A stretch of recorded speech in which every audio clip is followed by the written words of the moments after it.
Assalamualaikum warahmatullahi wabarakatuh. Salam sejahtera buat kita semua.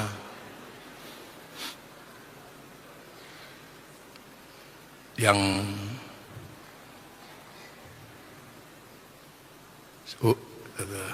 Santi ya.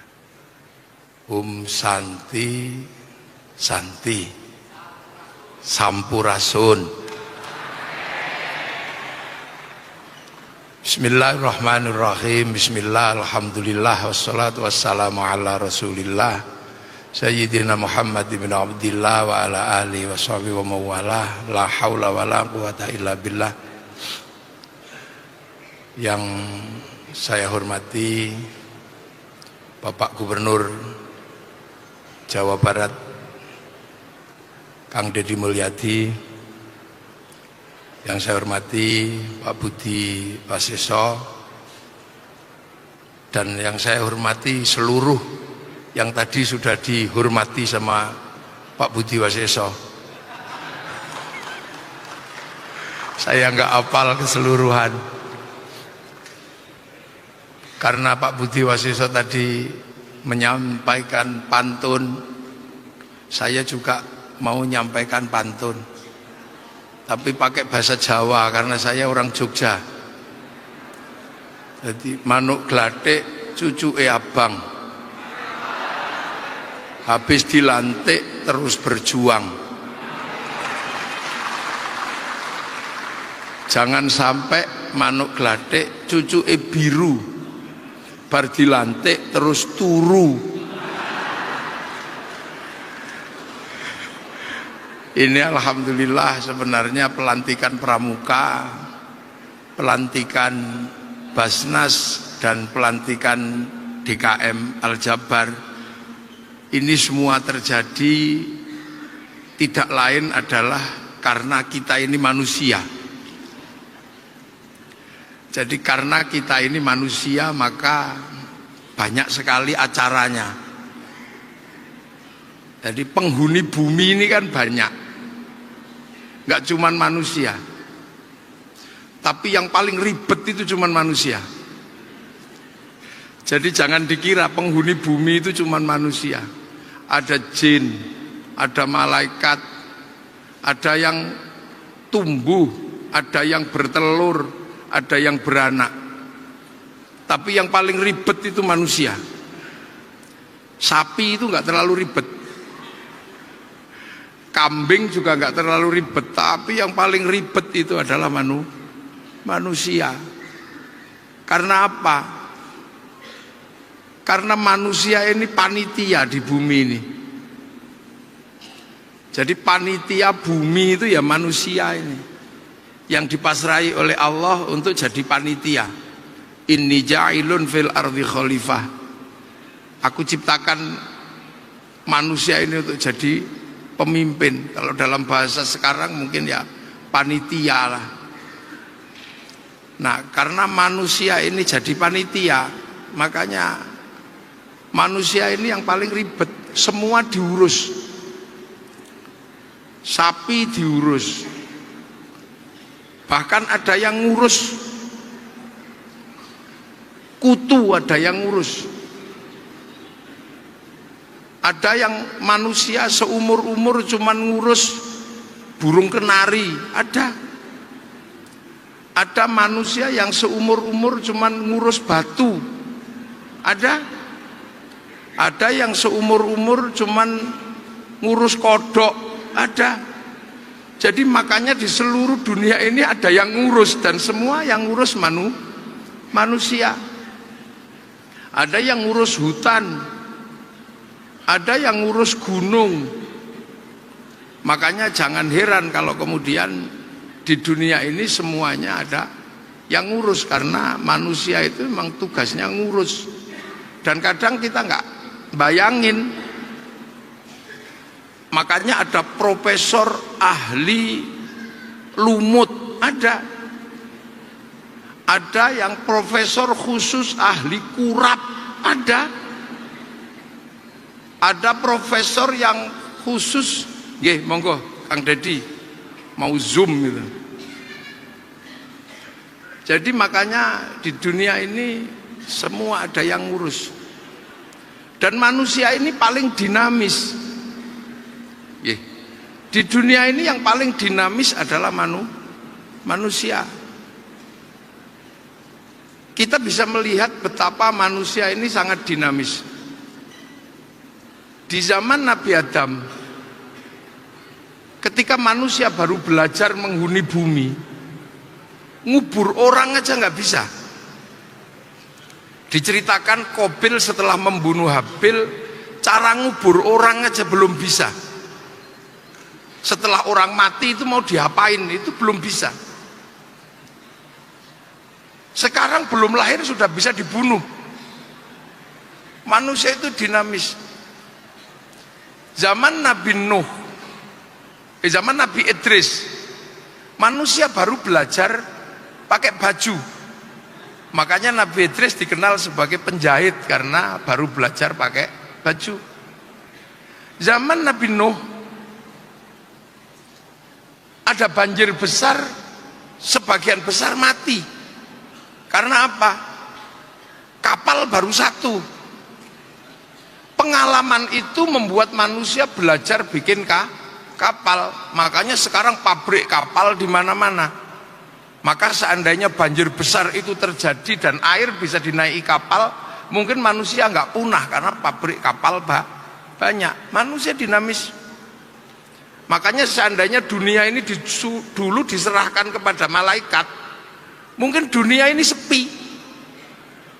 Karena malaikat itu nggak nikah. Jadi nggak ada pesta, nggak ada sewa son, nggak ada sewa tenda, dan nggak ada kondangan. Atau seandainya dulu itu dunia ini diserahkan kepada jin atau iblis, mungkin dunianya jadi serem, hantu tok gitu. Untung diserahkan ke manusia, jadinya dinamis. Zaman Nabi Ibrahim atau Abraham, ada wabah namanya wabah nyamuk. Semua manusia mati karena digigit nyamuk. Pengalaman itu membuat manusia jadi dinamis, menjadi berkembang. Makanya banyak sekali pabrik obatnya nyamuk sekarang. Makanya sekarang kalau nyamuk datang ke manusia disemprot langsung mati. Zaman Nabi Sulaiman kita masih tahu sejarahnya. Ketika membangun bangunan-bangunan besar, jin berperan untuk membantu pembangunan zaman Nabi Sulaiman. Tapi ngurus jin itu ribet. Makanannya pakai bunga yang aneh-aneh, pakai kambing yang warnanya warna-warni. Ngurus jin itu susah. Akhirnya manusia karena pengalaman biar nggak susah ngurus jin, bikin keren sekarang, bikin bulldozer yang ngurusnya lebih gampang, pakai solar udah beres. Maka jin-jin yang seperti itu pensiun sekarang, udah nggak punya kerjaan. Zaman Nabi Sulaiman orang jatuh cinta antara Nabi Sulaiman sama Ratu Balkis, itu yang ngatur adalah jin karena tempatnya jauh. Makanya sampai beberapa tahun yang lalu cinta masih banyak di kampung-kampung melibatkan jin. Datang ke pohon besar terus kemudian pakai menyan, terus jinnya di pasweti di Jawa misalnya, sunama tekaji ajiku jaran goyang tak goyang-goyang. Itu jin masih mau melibatkan diri. Sekarang jin yang ngurusi cinta pensiun karena cinta tumbuh bersama Avanza atau bersama Pajero. Manusia berkembang, dinamis manusia itu. Zaman Nabi Isa orang kena lepra mati. Pengalaman itu membuat manusia dinamis, bikin obat sakit lepra. Sehingga sekarang lepra disuntik penisilin 3 kali sembuh. Nah, hari ini kita mengalami fase di mana manusia dinamis. 30 tahun yang lalu Kita masih disatukan oleh satu media. Mau melihat Afrika, kita masih disatukan oleh televisi. Menunggu siaran flora dan fauna. Sudah ditunggu seharian, yang keluar Pak Murdiono atau Pak Harmoko. Sekarang dunia sudah tidak membutuhkan itu. Tahu-tahu belum 30 tahun televisi hilang dari kehidupan kita. Radio dulu sangat terkenal, namanya serial Brahma Kumbara. Saya mengenal istilah Sampurasun, Rampes itu ya Brahma Kumbara itu. Radio. Tahu-tahu sekarang radio hilang. Ini belum 40 tahun, betapa manusia cepat. Dulu kalau kita jatuh cinta, ini yang tua-tua zamannya Pak Budi Wasiso ini kalau jatuh cinta mesti pergi ke pasar, cari kertas warnanya pink, mereknya Harvest, baunya adalah bau mawar, jangan keliru bau melati, itu bau genderuwo.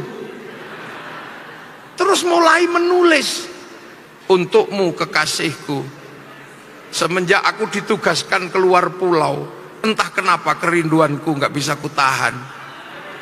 Dan setiap melihat bayang-bayang sesuatu seperti melihat bayang-bayangmu. Aku pedih di saat aku merindukanmu, kenapa yang keluar wajah bapakmu. Itu dulu pinter, ditulis di kertas, kartu pos. Tapi aku yakin malam hari ini kau pun merindukanku, karena kata rembulan kau dan aku sedang duduk di bawah sinarnya yang sama. Dariku yang merindukanmu. Itu dulu, belum 30 tahun yang lalu. Terus kemudian cendrawasih burung irian, terima kasih dan cukup sekian. 4 kali 4 16. Sempat tidak sempat harap dibalas. Terus kemudian ambil perangko, dijilat, tempelkan. Ini belum 40 tahun, tiba-tiba surat cinta hilang. Yang sudah terlanjur ngumpulin filateli nggak laku. Pak Pos nggak ketemu lagi. Sampai dulu ada lagu Pak Pos itu, sekarang nggak ada. Cepetnya luar biasa, koran hilang, apa-apa hilang. Jadi jangan dikira manusia itu nggak dinamis. Makanya tidak salah Tuhan ketika menyerahkan dunia ini, dipasrahkan pada manusia. Saya ini di kampung sering didatangi dulu itu orang pengen sakti, terutama anak-anak muda yang agak sedikit galak itu, minta doa, Kiai mohon saya didoakan biar kalau saya nempiling orang ini langsung pingsan. Maka ada pukulan sakti itu, tangan kanan rumah sakit, tangan kiri kuburan itu. Ini sudah 3 tahun ini nggak ada yang datang. Apa saya yang kurang sakti atau gimana? Ternyata dunia berubah. Saya tanya, kenapa kamu nggak minta ilmu itu lagi? Waduh Kiai, ilmu itu bikin miskin gitu. Loh kok bikin miskin? Sekarang nempiling orang itu 60 juta katanya. Peraturan berubah. Mungkin malaikat juga ada yang pusing sekarang. Malaikat yang nunggu bayi lahir itu pusing. Jatah ditunggunya keluar hari Jumat, hari Rebo sudah dikeluarkan. Jadi manusia ini dari awal ini dinamis. Karena apa? Karena pengurus. Makanya manusia itu kalau kita merenung sebenarnya, kadang kita mesti bersyukur, ya Allah, alhamdulillah kita lahir sebagai manusia. Coba kita lahir sebagai kambing gitu. Ada orang kawin mati, ada orang mati juga mati, ada kambing guling mati, digemukkan pasrahkan sama tukang sate. Atau kita lahir sebagai garangan, itu susah kita. Jadi untung kita lahir sebagai manusia, dan manusia ini adalah faktor penggerak dunia. Makanya jangan heran dunia ini bergerak karena manusia. Ini yang harus makanya jangan jauh-jauh manusia ini mikirin manusia, jangan jauh, karena dunia ini digerakkan oleh manusia. Coba, makanya kadang sekali-sekali misalnya Pemda Jawa Barat, Kang Dedi itu bikinlah patung. Dulu kan waktu di Purwakarta dimarahi sama FPI karena bikin patung, padahal manusia itu sebenarnya butuh patung untuk menghitung apa yang sudah terjadi dengan manusia. Misalnya kalau manusia berdiri, kita hitung dunia yang bergerak karena manusia. Dari kepala manusia ini sudah lahirlah ribuan pabrik topi, asetnya triliunan ini kepala manusia ini. Dari topi koboi, dari topi peci kayak gini, peci putih, sampai udeng kayak gitu, ini triliunan. Dari yang botak misalnya, melahirkan pabrik penumbuh rambut, triliunan asetnya, ini bergerak semua. Rambut manusia menghasilkan apa? Pabrik sampo.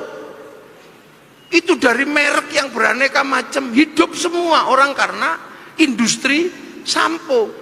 Ada yang mikir bikin semir, triliunan asetnya.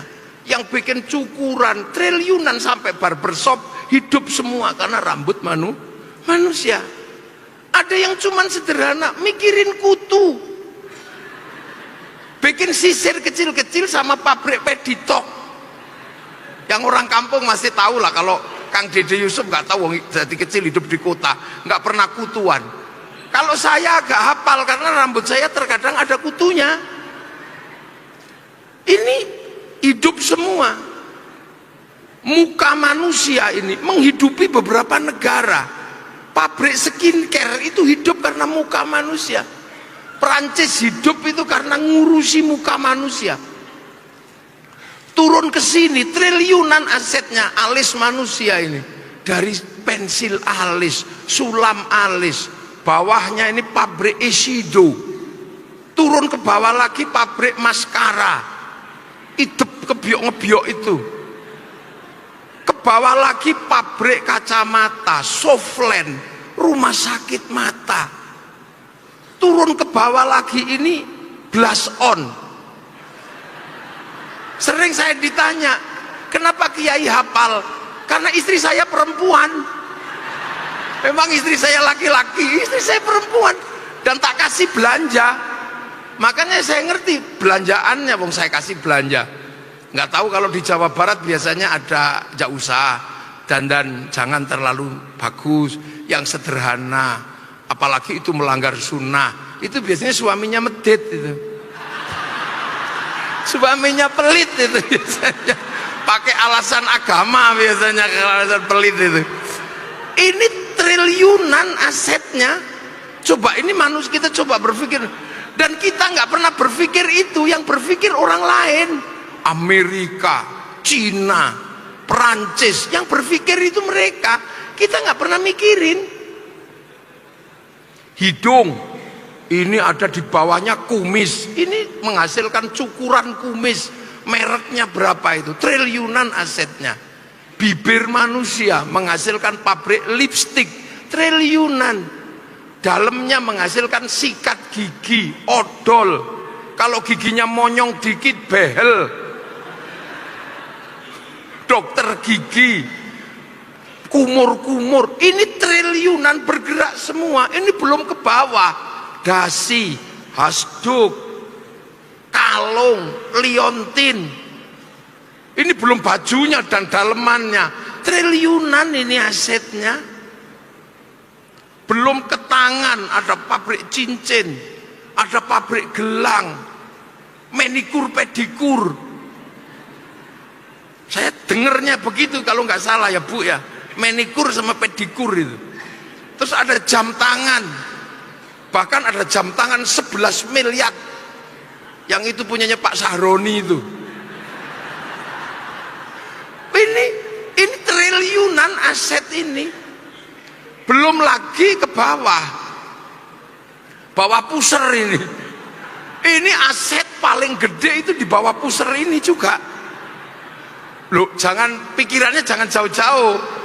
Di bawah pusar ini ada pabrik celana pendek, celana panjang sampai daleman, dari yang segitiga sampai T. Zaman saya ada yang bolong-bolong warnanya biru, mereknya Sony. Nggak tahu masih ada. Itu triliunan asetnya. Terus lagi ke belakang lagi di ujungnya itu, yang tempat keluar itu, nggak tahu kalau bahasa Jawa Baratnya. Kalau di tempat saya namanya silet. Ya, itu menghasilkan industri gede. Ada industri WC, American Style, Toto, banyak sekali, triliunan aset di situ. Bahkan kalau ada yang keluarnya terlalu kenceng, ada itu pabrik Introstop, Diatap, itu kan ngurus itu. Males cebok, ada pabrik tisu, pabrik pempes, triliunan asetnya. Jadi jangan dikira begitu macet ada pabrik dol cola. Itu kalau macet tuh. Ini duit semua, ini manusia. Coba kalau sapi nggak ada begitu. Iya kan? Dan ini dikerjakan oleh orang yang berbeda-beda. Makanya kadang kita ini mikir, kenapa kita nggak kebagian? Karena kita tidak pernah diajarkan berpikir tentang manusia. Kita selalu diajarkan berpikir melihara kambing, ya urusannya kambing. Coba, Indonesia kebagian apa? Indonesia hampir tidak kebagian semuanya. Yang kebagian hanya topi jerami. Nggak kebagian. Yang mikir ini ada orang Amerika, orang Prancis, orang Inggris, kaya semua mereka. Dan Indonesia hanya menjadi pasar dari produk-produk internasional. Nggak ada yang diskusi itu. Tapi sebagai manusia, kita ini butuh hidup. Nah, hidupnya manusia dari apa? Dari makan. Jadi yang tadi yang ngurus banyak orang, begitu manusia makan, ini juga menghasilkan situasi yang sangat, suspeknya sangat gede. Makanya manusia hidup kalau makan, Islam itu diajarkan doa Allahumma barik lana. Kenapa bukan barikli? Bukan berkahilah saya, tapi kami. Dulu Pak Buas sama Pak Bahtiar ini bulog. Jadi harus paham ini karena makanan. Islam mengajarkan kalau kamu makan doalah Allahumma barik lana. Itu mutakallim ma'al ghair, bukan mutakallim wahdah. Jadi dia berbicara tentang kami, bukan saya. Karena makanan manusia itu melibatkan semua orang. Nasi yang kita makan itu melibatkan negara karena ditanam di sawah. Kalau sawah tidak diurus negara, BPN tidak hadir, bunuh-bunuhan sama tetangga sawah. Begitu ditanam di sawah melibatkan pengairan. Pengairan diurus yang lain lagi. Begitu kita tanam di sawah melibatkan pabrik pupuk. Kita udah nggak nanya agamamu apa. Pabrik pupuk kamu Nasrani, Yahudi apa Hindu, nggak ada yang nanya. Yang penting datang urea pupuk dan pabriknya di mana-mana. Begitu waktunya panen, kita melibatkan mesin pemanen yang produksinya entah negara mana. Begitu waktunya digiling, kita melibatkan negara-negara yang menghasilkan mesin gilingan. Begitu waktunya mau dimasak, melibatkan pabrik kompor, melibatkan pabrik rice cooker, melibatkan pabrik gas. Ini kita nggak tahu ini tempatnya di mana, negaranya apa. Begitu naik ke meja, melibatkan pabrik piring, pabrik sendok, pabrik mangkok. Ini negara kita nggak tahu produksinya di mana. Waktu kita bumbuin, ada pabrik bumbu, ada negara yang khusus ngurusi bawang, ada negara merica. Ini tempatnya di mana kita nggak pernah tahu. Kondisinya seperti apa kita nggak. Yang penting hadir ketika kita masak. Setelah kita makan, kita mengambil anggur merah, anggur hijau. Itu bukan tanaman Indonesia, itu tanaman Amerika, tanaman New Zealand, Australia, tanaman Cina. Datang ke sini melibatkan negara, karena pasti itu adalah hasil impor. Berarti ada menteri perdagangan, berarti ada eksportir importir, berarti ada bill of lading, letter of intent, berarti ada jaminan obligasi yang berpusat di Bank Devisa New York, punyanya Rothschild Rockefeller, pengusaha Yahudi. Ayo. Nah itulah makanya makan itu manusia nggak bisa sendiri. Manusia ini holistik. Makanya kemudian ada Basnas, ini ngurus bagaimana makanan manusia. Makanya Basnas kalau berpikir tentang makanan, jangan kemudian sekali-sekali melupakan barik lana. Jangan dikit-dikit kafir, jangan dikit-dikit musyrik, itu jangan. Karena makanan itu melibatkan lintas agama, lintas negara. Jangan. Nah, manusia yang seperti ini menjadi landasan dan catatan bahwa mari kita berpikir bahwa hidup itu tidak sendiri. Hidup itu bersama, membangun kebersamaan. Tapi yang tidak boleh lupa adalah satu, bahwa manusia yang menjadi pemimpin ini adalah atas delegasi Tuhan. Jadi manusia ini didelegasi Tuhan untuk menjadi pemimpin. Makanya dikasih bekal yang paling komplit di antara makhluk yang lain. Bekalnya paling komplit. Bekalnya sapi segitu, bekalnya kambing segitu. Manusia paling komplit. Karena dipersiapkan Tuhan untuk menjadi panitia. Dan Tuhan berjanji, Allah, kamu akan pulang. Kamu pulang kemana? Ya kembali ke kampung halamanmu di sana. Karena manusia itu bukan penduduk sini. Makanya orang Nasrani juga menyebut akan kembali pada Allah Bapa di surga. Orang Yahudi menyebut kepada Yahweh, kembali pada Yahweh di surga. Orang Hindu kepada Sang Hyang Widiwasa di swarga loka. Orang Buddha kembali pada Sang Buddha di nirwana. Orang Islam innalillahi wa inna ilaihi raji'un. Lah itu tugasnya DKM untuk ngurusi itu. Karena DKM ini ngurusi masjid. Masjid itu apa sesungguhnya? Masjid itu pemancar yang ditaruh Allah di bumi, agar manusia tidak kehilangan sinyal ketika nanti kembali berhubungan dengan langit.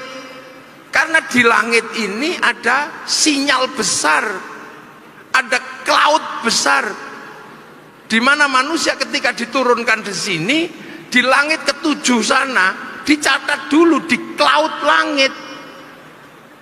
Cloud yang sangat luar biasa. Orang Yahudi menyebut tabut Sulaiman, orang Yunani menyebut kotak Pandora, orang Jepang menyebut kantong Doraemon, pusat segala data. Orang Islam menyebut Lauhil Mahfud. Lauhil Mahfud ini kan pusat data, di mana manusia sebelum turun ke sini diregistrasi di situ dulu. Disebut alastu birobbikum. Kamu nanti kalau sampai sana, sampai di tempatmu yang baru, ingat nggak kalau aku ini Tuhanmu? Manusia jawab, qalu bala syahidna, iya ya Allah, aku jadi saksi engkau adalah Allah. Makanya kemudian manusia diturunkan ke sini dikasih paketan. Paket rezekinya segini, paket nyawanya segini, jodohnya ini, dikasih paketan. Kalau tiba-tiba paketannya habis, ya kick, itu selesai. Nah, Makanya karena manusia diturunkan di sini, manusia ini kan galaksi satu. Nah manusia kampung halamannya itu galaksi ketujuh, langit ketujuh. Kita nggak tahu itu langit ketujuh itu batasnya sampai di mana jauhnya. Karena galaksi satu menuju galaksi dua itu melewati black hole, lubang hitam yang kita nggak tahu itu batasnya di mana.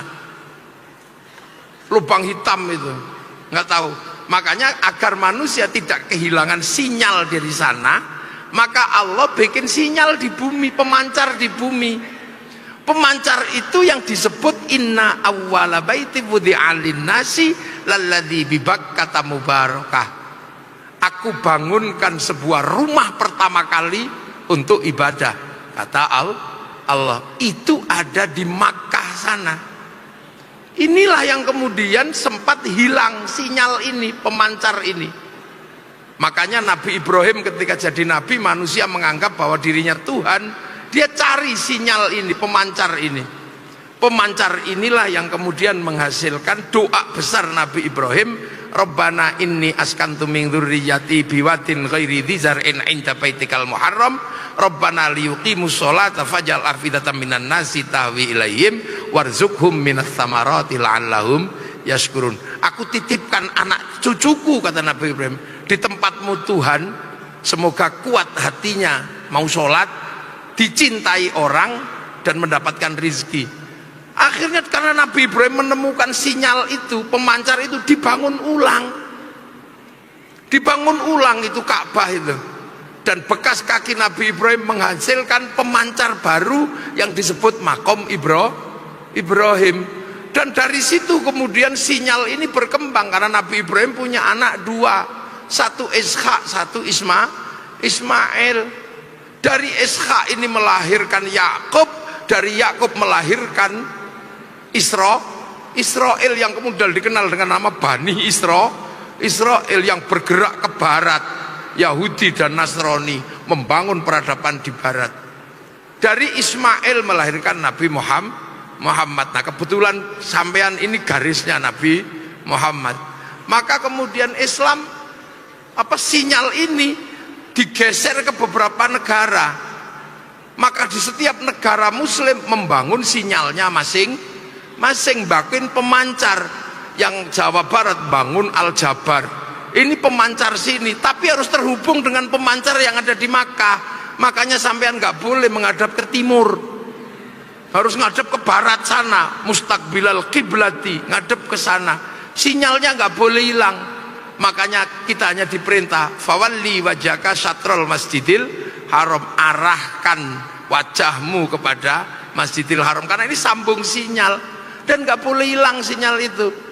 Karena yang menemukan, yang bangun sinyal adalah Nabi Ibrahim, maka Allahumma sholli ala sayyidina Muhammad kama shollaita ala sayyidina Ibrahim wa ala ali sayyidina Ibrahim.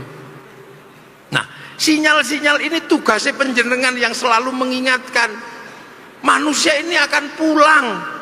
Ini tugasnya DKM. Itu yang ngurusi makanannya biar Basnas. Nah pramuka ini ngurusi apa? Kan gitu. Ngurusi bagaimana manusia membangun kebangsaannya, membangun kenegaraannya dari tingkat paling dasar. Karena akhirnya manusia setelah dari proses yang panjang bersepakat untuk membangun negara. Semua dari bersuku-suku, berbangsa-bangsa, akhirnya ada kesepakatan besar bangun negara. Karena kebetulan Nabi Muhammad lahir 571, itu saat manusia sudah mulai bernegara. 571 Nabi lahir, di Jawa Barat sudah ada kerajaan Tarumanegara tahun 400. Di ujung kulon 350 sudah ada kerajaan Salokanegara. Di Galuh bagian selatan tahun 450 sudah berdiri kerajaan Galuh di Ciamis sana. Di Jawa Tengah sudah berdiri kerajaan Kalingga tahun 500. Tahun 600 sudah berdiri kerajaan Mataram. Di Cina sudah bangun peradaban, bangun negara, dinasti Tang, dinasti Qin. Di Persia sudah ada kerajaan-kerajaan Parsi. Itu Nabi Muhammad lahir di saat negara-negara manusia ini sudah cukup banyak dan dunia sudah mengalami peradaban yang sangat panjang. Makanya ketika Nabi Muhammad lahir dalam situasi di mana semua manusia sudah bernegara, maka Allah hanya memberikan sumpah, wattini wazaitun wa turi sinina wa hadzal baladil amin. Demi buah tin, sumpah Allah kepada Nabi Nuh. Wazaitun, demi buah zaitun, sumpah Allah kepada Nabi Isa, Nabi Ibrahim, Palestina. Waturi sinin, demi gunung Tursina, sumpah Allah kepada Nabi Musa. Tapi sumpah Allah pada Nabi Muhammad apa? Wahadzal baladil amin, dan demi keamanan bangsa dan negara. Ini sumpah yang sangat tegas yang disampaikan kepada Nabi terakhir ketika manusia sudah membentuk bangsa dan negara. Dan akhirnya sekarang kita sudah melihat manusia sudah membentuk bangsa dan negaranya masing-masing. Ini semuanya sudah bergerak dan sedang berjalan. Dan ketika kita ini sudah melewati di antara tadi yang saya sebut tentang dunia yang bergerak, bahkan sekarang jangankan yang televisi yang hilang, Tuhan yang hilang pun sudah cukup banyak sekarang. Tuhan yang expired juga sudah cukup banyak. Tuhan Ra, Tuhannya orang Mesir, expired, sudah nggak ada lagi yang nyembah. Zeus, Tuhannya orang Yunani yang pernah menguasai Romawi, yang pernah menguasai 2/3 dunia, Tuhan ini expired. Ahura Mazda, Ahriman, Tuhannya orang Zoroaster, expired sekarang. Dan semua agama sedang bergerak ke tingkat lokalnya masing-masing. Yang masih berada di tengah arena ini adalah masih keturunan Ibrahim, yaitu Islam, Yahudi, dan Nasrani. Akan tetapi Islam punya tugas apa? Membentuk keamanan bangsa dan negara. Untuk apa sebenarnya? Untuk jaga manusia, karena manusia ini yang terbaik. Laqad khalaqnal insana fi ahsani taqwim. Manusia yang terbaik ini harus selalu dijaga. Jangan sampai rusak. Jangan sampai saling bunuh. Maka manusia ini harus dijaga karena manusia yang terbaik. Penjagaan pertama apa? Penjagaan pertama adalah amanu wa amilus lihat iman dan kelakuan baik. Maka manusia harus baik, jangan sampai rusak. Akan tetapi agama yang baik, manusia yang baik tidak akan bertahan kalau punya negara tidak aman. Manusia baik, agama baik tetap rusak dua-duanya kalau tidak ada keamanan negara, tidak ada baladil amin. Arab dan sekitarnya itu manusianya cakep-cakep, agamanya bagus-bagus. Kenapa saling bunuh? Karena tidak tercipta keamanan bangsa dan negara. Makanya tugas pramuka sesungguhnya apa? Membangun kecintaan pada bangsa dan negara. Karena Cina sudah punya negara, Amerika sudah punya negara. Dan pertanyaannya, kenapa mereka semuanya bisa bangkit? Karena mereka punya kecintaan pada bangsa dan negara. Kecintaan pada bangsa dan negara itu tujuannya untuk apa? Tujuannya cuma satu. Kalau nanti anak-anak negeri yang pinter-pinter sudah bisa melakukan produksi, apa yang tadi dibutuhkan seluruh manusia sudah diproduksi oleh anak-anak negerinya sendiri, sehingga negara tidak terganggu dan tidak tergantung yang lain. Kebutuhan pertama adalah konsumsi. Kebutuhan pertama itu konsumsi. Nah, konsumsi terbesar itu konsumsi dalam negeri. Konsumsi dalam negeri berbanding lurus dengan rasa cinta pada bangsa dan negara. Ini nggak boleh hilang. Amerika kenapa bisa bangkit dan bisa produksi dan konsumsi? Dia bangun kecintaan pada bangsa dan negaranya cukup lama menggunakan film-film Hollywood. Dia bangun kebangsaannya melalui film Wild West sampai The Last of the Mohican. Dia bangun. Ketika dia gagal di Vietnam, bangsanya nggak boleh malu. Dia bikin Rambo 1 sampai 6. Ketika mereka ditekan secara spiritual oleh Cina, dia bikin American Shaolin, American Kung Fu. Ditekan oleh Jepang, dia nggak boleh malu, bikin American Samurai, American Ninja. Bahkan samurai terakhir dari Amerika namanya Tom Cruise dalam film The Last Samurai. Dia bangun kebangsaannya. Coba Cina kenapa bisa bangkit? Dia bangun kebangsaannya melalui apa? Film-film yang dari dulu diajarkan, mulai dari ular putih sampai ular hijau, mulai dari Wung Fei Hung sampai Sun Gokong. Itu bahkan Cina lebih ekstrim. Kalau ternyata peradaban manusia diganggu oleh Tuhan, dia akan lawan Tuhan. Kalau Cina, Tuhan ngelarang judi, dia bikin dewa judi. Tuhan ngelarang mabuk, dia bikin dewa mabuk. Kalau Tuhan sudah terlalu berkuasa, dinaiki Sun Gokong sampai Tuhannya ngungsi. Itu Cina. Warna manusia. Kenapa Jepang bisa bangkit? Kebangsaannya dibangun dari semangat Bushido. Karena politik dumping lebih berat daripada kita. Pasar dalam negeri lebih mahal daripada pasar luar negeri. Kalau tidak dibangun kebangsaannya, itu nggak jalan. Maka dia jelaskan mulai dari Oshin sampai film-film Bushido dia bangun. Terakhir dia bikin kebangsaan anak-anak menggunakan film Samurai X dengan tokohnya Rurouni Kenshin. Duh, habis itu dia jual semua. Ini bangsa. Korea kenapa bangkit? Korea menggunakan drakor untuk mempengaruhi mindset dunia dan mindset dalam negeri. Kita ibu-ibu kita berapa itu? Akhirnya dunia bisa digerakkan oleh Korea, pasar dalam negeri. Saya ini generasi 90-an. Kami lahir dari zaman rock and roll. Dulu tahun 91 ada konser terbesar di dunia, konser Metallica di Moskow di Lapangan Merah. Penontonnya 6 juta orang. Semua analis musik dunia mengatakan tidak akan pernah tergantikan. Bahkan Woodstock juga kalah. Tapi apa yang terjadi di era daring kemarin, diajar habis sama BTS, punyanya Korea. Sekali konser di atas 100 juta orang yang nonton. Seminggu 4 kali, selama sebulan lebih dari 16 kali. Dalam 1 tahun pernah saya hitung pemasukan dari BTS untuk Korea 2.600 triliun. Ini negara yang akan menjamin Basnas ini biar gak pusing.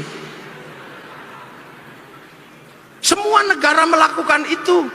Malaysia, dia sadar betul bahwa sendi-sendi kebangsaannya rapuh karena mereka adalah berbasic negara Syah Bandar. Maka dia bangun kebangsaan melalui si Upin dan si Ipin. Dia jelaskan kembali landasan hidup kebangsaannya. Tidak boleh melupakan anak-anak Cina, anak-anak India, dan anak-anak Indonesia. Agar si Upin dan si Ipin tidak ribut dengan anak-anak India, bikinkan tokoh kecil namanya Jarjit. Agar dia nggak ribut dengan anak-anak Cina, bikinkan tokoh kecil namanya Mei Mei. Agar gak ribut dengan anak-anak Indonesia, bikinkan tokoh kecil namanya Susanti. Ini cara mereka bangun kebangsaannya. Basnas, DKM, Pramuka, hari ini semua orang tidak punya pilihan. Pilihannya cuma satu, mari bangun bangsa dan negara dalam langkah yang paling maju. Karena jaminan manusia hidup tidak lain dan tidak bukan, maka sudah betul nenek moyang kita meletakkan dasar berbangsa ini berlandaskan ketuhanan. Maka Pancasila ini adalah pilihan paling cerdas dari pendirian bangsa Indonesia. pertama ketuhanan. Kita tidak pernah mengingkari Tuhan. Bangsa ini adalah bangsa yang selalu meletakkan Tuhan yang tertinggi. Dari kasta Brahmana Tuhan tertinggi, sampai sekarang agama tetap tertinggi. Coba saya bisa ngomong panjang sendiri di sini, kenapa? Karena dianggap saya ngerti agama tetap tertinggi. Yang lain tadi berdiri, saya duduk. Itu penghargaan yang luar biasa kepada agama, bukan kepada saya, tapi kepada agama. Apakah kemudian ketika orang mati di sini mau meninggalkan doa dari ini mudin, walaupun mudinnya itu doanya nggak jelas, Bismillahirrahmanirrahim, Alhamdulillah, tetap aja butuh Tuhan ketika mau lahir mengundang tokoh agama, walaupun itu bentuknya jelek, duitnya nggak banyak, tapi tetap menghadirkan. Pak Budi Waseso ada keluarganya meninggal, tetap tahlilan, tetap memberikan doa. Artinya di sini Tuhan tetap yang tertinggi. Dan setelah urusan Tuhan, urusan berikutnya adalah urusan manusia. Makanya kemanusiaan ini setelah Tuhan. Manusia nggak bisa hidup tanpa persatuan. Bahkan agama pun nggak bisa berdiri tanpa bersatu. Saya sholat ini berusus pada Tuhan, tapi sholat itu nutup aurat. Tutup aurat ini urusannya pabrik kain. Kebetulan pemilik pabrik kainnya itu Cina, makanya kiai tidak boleh ribut sama Cina. Cinanya pergi, telanjang, kita nggak punya sarung. Ayo coba bikin keran wudhu DKM, itu yang bikin keran wudhu Sanyo itu bukan orang Islam.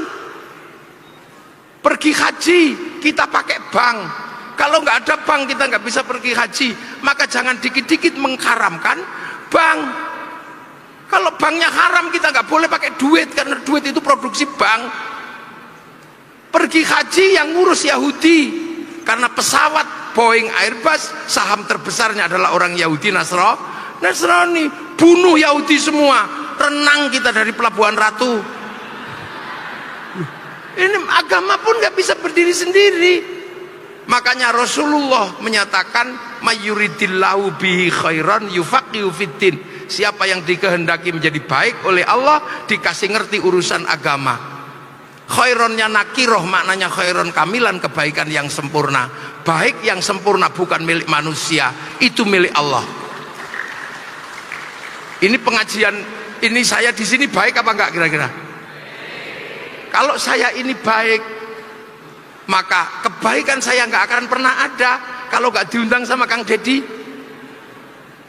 Saya nggak akan baik di sini kalau nggak ada Kang Dedi yang undang saya. Makanya kalau gitu baik saya apa baik Kang Dedi?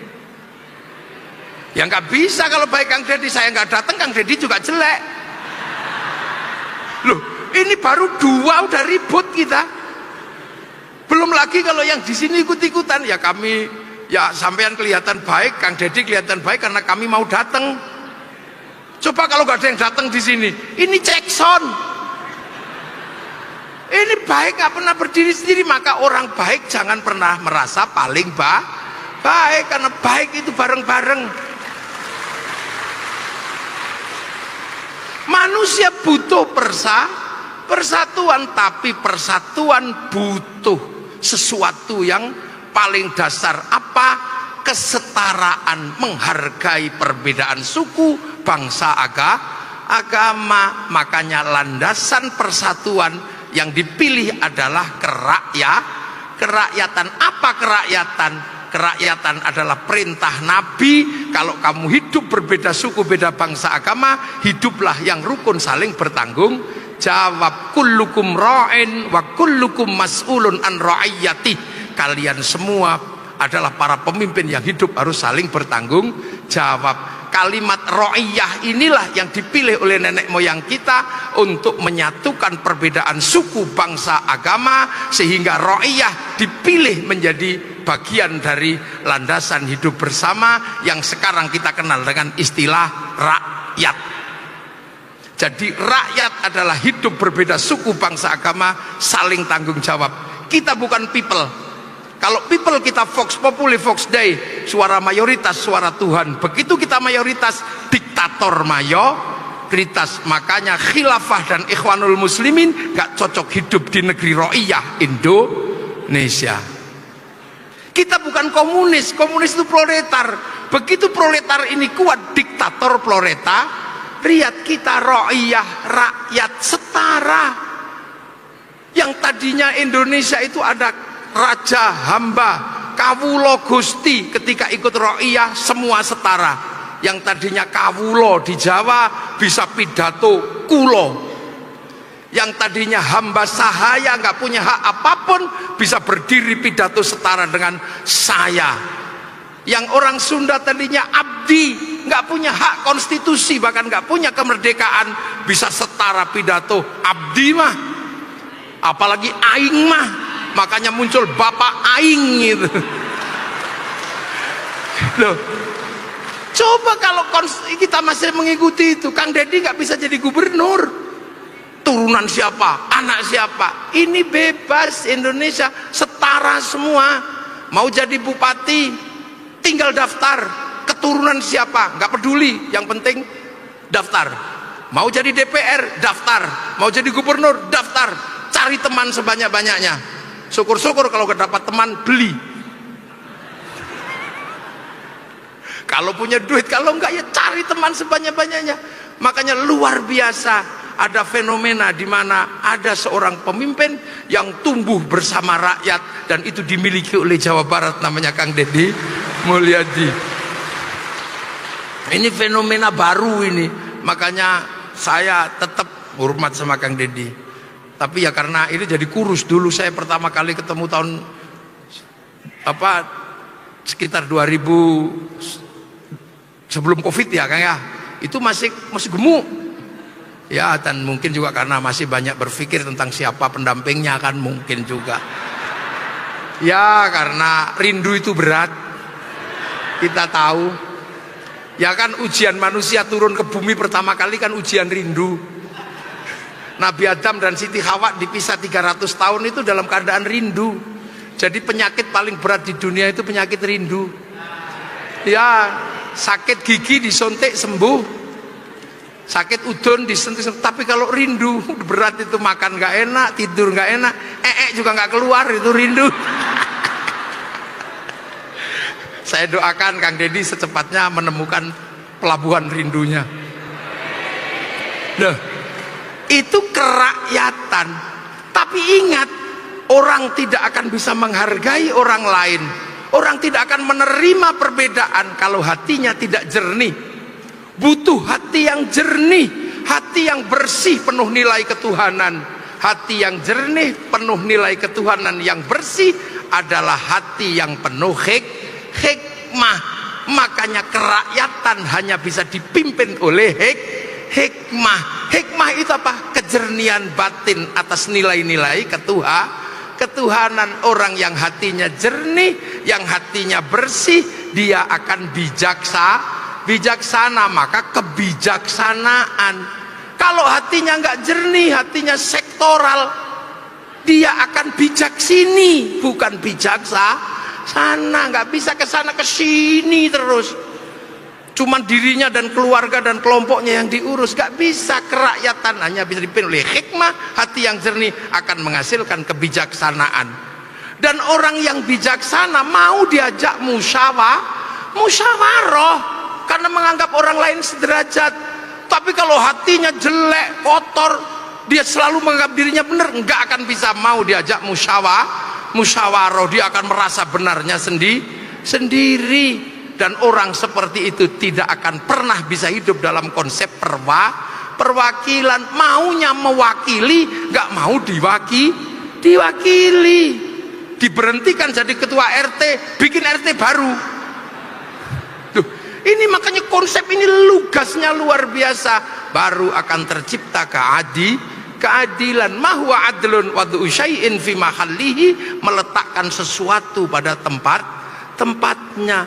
Nah inilah kita sudah diletakkan sendi-sendi berbangsa dan bernegara yang luar biasa kompleks, luar biasa independen, dan luar biasa menempuh masa depan. Maka harapan besar semoga Indonesia baik-baik saja, dan kita semua tidak lupa bahwa kita ini adalah manusia yang punya masa depan untuk anak cucu kita nanti. Jangan lupa kita adalah orang-orang yang harus mempersiapkan generasi terbaik untuk Indonesia di masa depan.